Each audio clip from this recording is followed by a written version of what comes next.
10వ అధ్యాయము ఉద్ధవునకు భక్తి యోగ ఉపదేశము. ఇంతవరకు చెప్పిన అవధూత ఎదు సంవాదముచే ఎవరి బుద్ధిని వారే తన చుట్టూనున్న ప్రకృతిని చూచి దిద్దుకొనవలనని శ్రీకృష్ణుడు ఉద్ధవునకు ఎరింగించెను. తర్వాత ముక్తి సాధనమగు భక్తి యోగమును వివరించుచున్నాడు. భక్తినే ఉపాసనము అందురు, దానికి అంగములు కర్మయోగ జ్ఞానయోగములు. దాన్ని మరికొన్ని ఉపాయములను శ్రీకృష్ణ భగవానుడు ఉద్ధవునకు ఉపదేశించుచున్నాడు. సర్వజ్ఞుడును కరుణామయుడును అగు భగవానుడు పంచరాత్ర శాస్త్రము నందును భగవద్గీత మొదలగు శాస్త్రములందును వర్ణాశ్రమ కులాచారములను వారి వారి విహితములకు ధర్మములను కోరిక లేనివాడే ఆచరించవలనని చెప్పాను. ఆ ధర్మములను ఆచరించుడితే మనసు పరిశుద్ధమగును, తత్వజ్ఞానముచే ఆత్మస్వరూపము పరమాత్మ స్వరూపము యథార్థముగా తెలియను. అందుచే శబ్దాది విషయములందు ఆసక్తి తగ్గును. సుఖము కొరకు ప్రారంభించిన కర్మల చేత కూడా దుఃఖమే కలుగునని తెలియను. దానిచే తాను చేయు కర్మల యందు కోరికలు తగ్గును. శరీరంలో దేవతలు మనుషులు పశుపక్షాదులు స్థావరములు అని భేదములు ఉండును గాని ఆత్మలలో భేదము ఉండదు. తత్వజ్ఞానము లేకపోతే వస్తువులు అనియో భిన్న భిన్నములని గోచరించును. కానీ దేహభేదమే గాని ఆత్మలనియో ఏకాకారములే. తాను కోరడి విషయములనియో కేవలం శరీరమునకు ప్రీతిని అప్రీతిని కలిగించినవి కానీ ఆత్మకు ప్రియములను అప్రియములను కావు.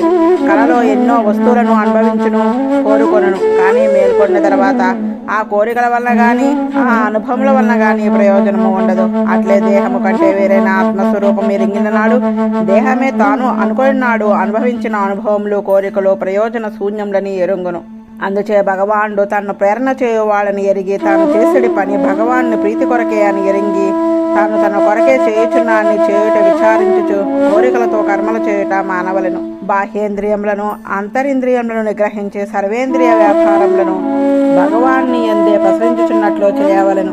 భగవాన్ని స్వరూపము ఎరింగిన నాడు శాంతుడు భగవదాత్మను పొందిన వాడును అగు గురువును సేవించవలను. భగవత్ ప్రాప్తిని కోరువాడు మాయలేని వాడే ఉండవలను. ఒకరి యందు మాత్సర్యము లేని వాడే, దేని యందు మమకారం లేని వాడే ఉండవలను. కోరిన దాన్ని పొందుటకై తొందరపడరాదు. మనసును మంచి విషయముల యందు ఏకాగ్రముగా నిలిపి అసూయ లేని వాడే, వ్యర్థ ప్రసంగములను వీడే గ్రహింపవలసిన వాణ్ణి ఎరుంగవలను, విడవలసిన వాణ్ణి ఎరుంగవలను. భార్య బిడ్డలు ఇల్లు పొలము బంధువులు ధనము మొదలగు వాని యందు అవి తనకే చెందినవని భావమును వీడి సమబుద్ధితో అనుభవించుచుండవలను. ఆత్మస్వరూపమును దేహము కంటే వేరుగా గుర్తించవలను. ఆత్మ స్థూల శరీరము కంటే సూక్ష్మ శరీరము కంటే వేరు అయినది. జ్ఞానము కలది, దేహము జ్ఞానం లేనిది. ఆత్మ తన్ను తాను ఎరుంగజాలినది, దేహము తన్ను తాను గుర్తించలేనిది. ఆత్మ వేరొక దాని సాయం అక్కరలేకయే తన్ను తాను ఎరుంగగలదు. అందుచే ప్రత్యక్కు అనబడును. దేహము ఒకరిచే గుర్తింపబడినదే గాని తన్ను తాను గుర్తింపజాలదు. అందుచే పరాక్కు అనబడును. కర్రలో అగ్ని ఉన్నను ఆ అగ్ని కర్రను కాల్చివేయదు. కాల్చుబడినది ప్రకాశించున్నది కర్ర, కాల్చున్నది ప్రకాశింపజేయున్నది అగ్ని. అట్లే దేహము ఆత్మ భిన్న ధర్మములు కలిసి ఉండును. దేహమునందున్న కృషత్వము స్థూలత్వము మొదలగు ధర్మములను ఆత్మ తన యందు ఆరోపించుకొని నేను సన్నముగా ఉన్నాను, నేను స్థూలముగా ఉన్నాను అని అనుకొనుచుండును. మండుచున్న కర్ర సన్నముగా ఉన్నచో స్థూలముగా ఉన్నచో ఆ కర్ర ఎందున్న ధర్మములను జ్వాల ఎందు ఆరోపించి సన్నము పొడవు పెద్దది చిన్నది అని అగ్నిని వ్యవహరించరు. కానీ ఆ భేదము అగ్నికి చెందినవి కావు, కర్రకే చెందినవి. ప్రకృతి వికారము శరీరము ప్రకృతికి చెందిన పృథివ్యాధి భూతములచే జీవునకు దేహము ఏర్పడినది. దేహముతో తాను ఒకటి అనుకునుడిచే జీవునకు సంసారము ఏర్పడుచున్నది. ఆ సంసారము పరమాత్మను ఉపాసించుడిచే విడిపోవును. అందుచే ఉపనిషత్తు యొక్క అర్థములను తెలుసుకొని జీవునిలో అంతరాత్మగా వ్యాపించి ఉన్నను దోషములు అంటనే పరమాత్మను ఎరింగి దేహములకు చెందిన వాటితో తన సంబంధంను వేలవలను. అగ్నిహోత్రమును పొందుటకు క్రిందన ఒక కర్రను పైన ఒక కర్రను ఉంచి మదింతురు. అడుగున ఉన్న కర్రకు పైన ఉన్న కర్రకు అరణి అని పేరు. అడుగున ఉన్నది అధరారిని, పైన ఉన్నది ఉత్తరారిని. ఈ రెండింటినీ కలుపునది మధ్యనున్న కర్ర. దాని ద్వారా మదించినచో అగ్ని ఆవిర్భవించును. అట్లా భగవంతుని గూర్చిన జ్ఞానం మనలో కలగవలను. ఆచార్యుడు అధరారని, శిష్యుడు ఉత్తరారని, వారిద్దరికీ మధ్యన సంబంధము కలుపునది ప్రవచనము అనగా వేదాంత అర్థ విచారణము. దానిచే ఆవిర్భవించు విద్య అగ్ని వంటిది. ఇట్లా శిష్యుడు ఆచార్యుని ప్రవచనము ద్వారా జ్ఞానమును ఆవిర్భవింపచేసుకొను. అది సుఖమును కలిగించును. విశుద్ధముగా భగవత్ స్వరూప జ్ఞానము కలిగి ఆత్మ ప్రకాశించినచో సత్వరజస్తమో గుణములతో కూడిన ప్రకృతిచే ఏర్పడిన సంసారము వీడిపోవును. ఆ జ్ఞానాగ్నిచే కర్మలు నశించును. కర్మలు అంతమగు వరకు శరీరం నిలిచి ఉండును. తరువాత శరీరం తనంత తానే తగ్గిపోవును. శరీరమును పోగొట్టుకుంటకు ప్రయత్నం అక్కరలేదు. భగవంతుని ఉపాసించినచో కర్మలు నశించి చివరకు శరీరంనే లేకుండా చేయును. జీవులు దేవ మనుష్యాది శరీరములలో భిన్న భిన్నములుగా ఉందురు. వారు కర్మలను చేయుచు కర్మ ఫలములను అనుభవించుచు భిన్న భిన్నములకు స్వభావములతో శరీరమే నిత్యమని తలంచుచుందరు. లోకములో పదార్థములు పుట్టినవి కనుక నశించుచున్నవి. కాలము కర్మలు వానిచే లభించు ఫలములు పుట్టినట్లు తెలియటలేదు కనుక నశింపవు అనుకునుట కుదరదు. సకల జీవులకు దేహ సంబంధం ఉండుటచే కాల ప్రభావం చే జన్మ మొదలగు వికారములు కలుగుచుండును. దేహ సంబంధము ఉన్నంత వరకు కర్మలు చేయుట తప్పదు. ఆ కర్మలు శరీరం నందలి రజస్తమో గుణముల ప్రభావం చే జరుగుచుండును. అందుచే కర్మలు చేయుటలో గుణములకే స్వాతంత్ర్యము గాని జీవులకు లేదు. కర్మ పరతంత్రుడే జీవుడు సుఖదుఖములను అనుభవించుచుండెను. శరీర బంధము కలిగిన ప్రతి జీవుడును ఆయా గుణములను అనుసరించి కర్మలను చేయక తప్పక చేయుచు వాని వలన కలిగిన సుఖదుఖములను అనుభవించుచుండునే ఉండవలను. ఎంతటి అసామాన్య ప్రజ్ఞావంతులు ఆయనను కర్మలు ఆచరించుచున్నప్పుడు గాని ఆ కర్మల యొక్క ఫలమును అనుభవించుచున్నప్పుడు గాని దుఃఖమును అనుభవించుచునే ఉందరు.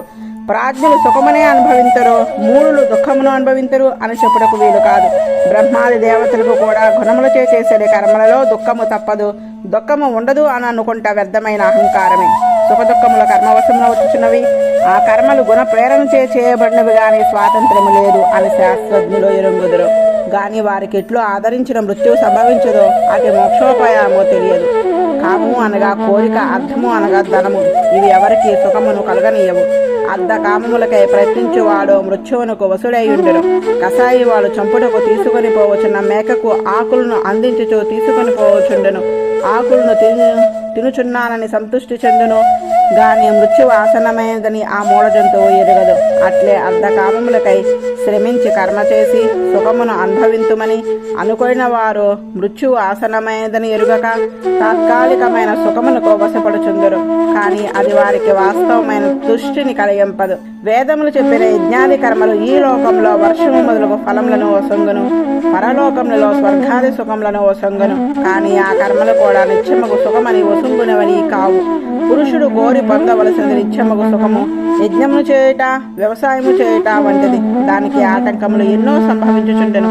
చివరకు ఫలము అల్పము, అనిత్యము. ఒకవేళ విఘ్నములు లేకుండా తాను చేసిన యజ్ఞాదులచే సుఖముని అనుభవించుచున్నట్లు స్వర్గమును పొందినను అచ్చడు కూడా సుఖము లేదు. ఈ లోకంలో యజ్ఞములు చేయువాడు యజ్ఞము చే దేవతలను ఆరాధించే స్వర్గమును పొందును. స్వర్గంలో తాను చేసిన కర్మచే లభించిన భోగములను ఇంద్రాదుల వలె అనుభవించును. అచ్చడ దివ్యమగు విమానంలో దేవతా స్త్రీల మధ్య మెరుపు మొదలగు పర్వతములపై ఉద్యానవనంలో విహరించును.